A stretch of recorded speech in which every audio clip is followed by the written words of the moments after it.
I get a lot of credit for Issa Rae Productions.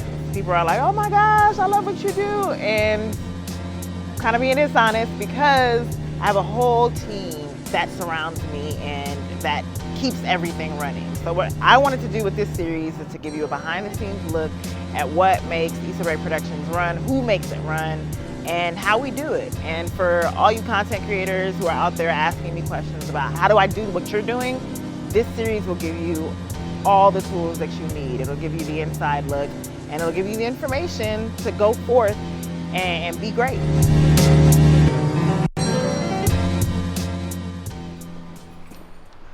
There's not a day that goes by for the past 6 months that I haven't personally been asked, oh, I heard about Issa Rae's Insecure show. Are you working on that? At first, I didn't really know how to answer that question. But what people fail to realize is we are running a real business here. And we are not just a production company. Yeah, we produce content. We also are a marketing company. We do merchandise. And I think that it's important that people understand what Issa Rae Productions is and what we are building.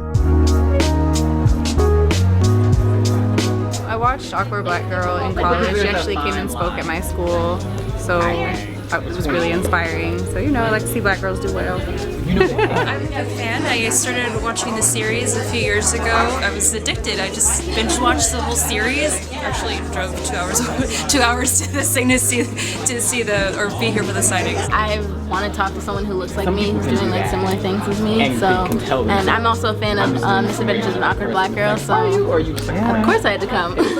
Are you okay with personalizing books to people if I stick a post? Yes, okay. Yeah, good. And you're okay if they grab a quick Easy. Yes. Okay. That's it. Okay. Those were my questions. What were your questions? Those were my questions. Look at that. We're the same. Thank you. Let's give a really warm welcome, please, for Issa Rae.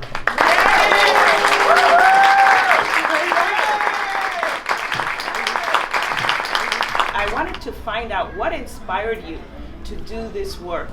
Being inspired by like the Larry Davis, Seinfeld, like all those shows, and being like, but where are the black people at? Because I know people, like a lot of my friends have these same quirks, but it feels like there's like a segregated humor happening here where it's like this humor is for white people, this humor is for black people. I definitely felt, I identified with a lot of the awkwardness and the discomfort of those shows and wanted to portray my own version. The number one thing about Issa Rae Productions to me and for the last 4 years that I've noticed as we've grown is that at the end of the day, we started, it started with Issa and this web series models and things that she wanted to do digital, and she broke the mold. We're not a traditional production company that went out and had a job for 10 years and decided to have our own company. It's like we've all built this, brick by brick. Let's just jump into what project by project, what we're supposed to be working on this month, and just get a general update.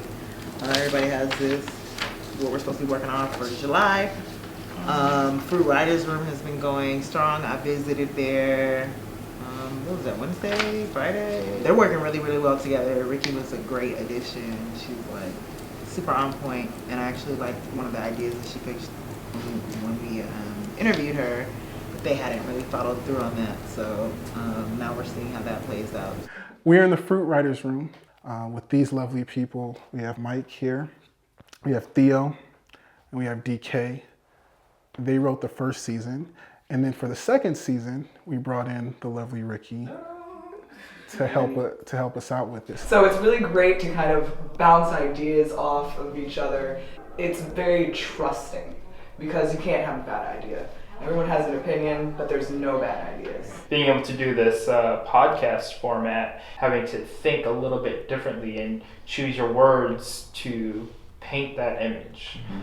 So that's been fun and challenging at the same time. Being involved in a project where we get to dive into the psychology of a man who's struggling with his sexuality is interesting. It's not something that we really talk about from this perspective. So it's been really good getting to know X and what he's about. When the time came to do Fruit as a podcast, I had already expressed my interest in writing more and writing for Issa and working with her different projects. And so when this opportunity came, I was like, yes, I definitely want to do this. When you grow for something that's so innately indie in a way, it's what makes us special and what makes us unique in terms of how we approach the projects that we do, how we think about the longevity of the company, and also how we work together, because all of us come from this indie model. There's no job too big, too small for any of us, and I think that we'll always remember where we started from. And I think that that's very important, and a lot of people don't really have those kind of stories.